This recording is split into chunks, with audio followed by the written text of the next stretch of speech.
Elastic bands are worth gold and few know this trick. You will need an elastic band and some adhesive tape. First, take the elastic band and place a piece of adhesive tape on one end. Now, firmly stick that end to the wall. Make sure it is securely attached.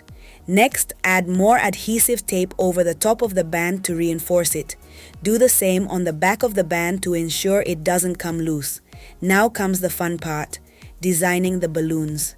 Choose your favorite colors and loop the elastic band through one of the balloons. It's so simple. The band holds the balloons perfectly in place and allows you to arrange them however you like. Many people struggle with decorating with balloons for parties or events.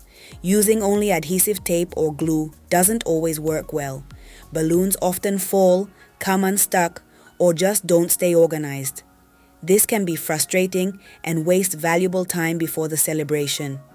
This trick changes all of that. By using an elastic band reinforced with adhesive tape, you get a sturdy and practical system for decorating with balloons quickly and effectively. It's reusable and super easy to set up. Plus, you can adjust it to fit any design you want.